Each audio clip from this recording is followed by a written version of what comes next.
Have you ever heard of a man so infamous that simply being compared to him could end your career or worse? Let me introduce you to Sima Yi, a brilliant, ruthless strategist from China's Three Kingdoms period around the 3rd century AD. He served under the Wei Kingdom, but eventually seized the power for his own family. His descendants could go on to create the Jin dynasty. Pretty impressive, right? Well, not everyone thought so. To later Chinese emperors, Sima Yi was less of a wise elder statesman and more like a nightmare that haunted the throne. His legacy became a warning, the ultimate example of ambition hiding behind loyalty. So much so that for over 1,000 years after his passing, accusing someone of being like Sima Yi was career-ending. Let me show you just how far this curse went. Fast forward to the Liu Song dynasty, over 100 years after Sima Yi. There's a famous general named Tan Daoji. Brave, respected, talented, and popular. Too popular.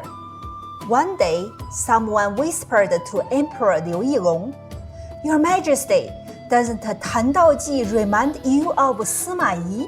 Big achievements, royal image, sons with talent." That was it. No trial, no uprising, no evidence, just that name. Tan met his end because of a name and an emperor's fear. Now, let's jump to the Tang dynasty a few hundred years later. The only female emperor in Chinese history, Wu Zetian, had a powerful rival named Zhangsun Wuji.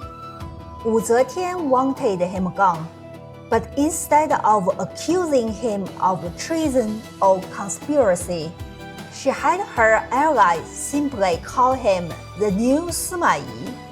That was enough. Zhangsun Wuji was demoted and later lost all standing. Once Wu Zetian became emperor herself, people started comparing her favorite minister, Li Chongjun, to, you guessed it, Sima Yi. And soon after, Li Chongjun joined his ancestors. Smart as the only female emperor Wu Zetian, even she wasn't immune to the curse. Later in the Tang dynasty, under Emperor Zhongzong, the crown prince Li Chongjun hated one of the female emperor's relatives, Wu Sansi, who had too much power.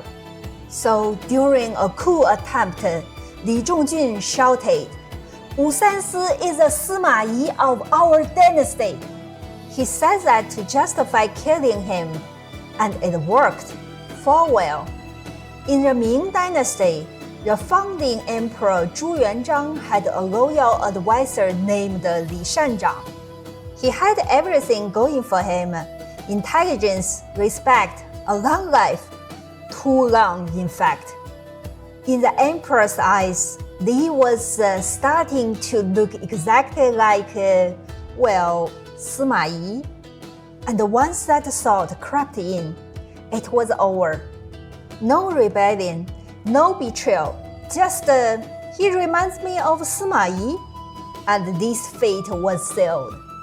Later, Chinese officials would proudly compare themselves to the great strategist Zhuge Liang, calling themselves the modern Zhuge. But no one dared say, "I'm the new Sima Yi." That would be the end of your career or worse. So, in Chinese political history, Sima Yi didn't just outlive his enemies. His name lived for centuries, just not the good way.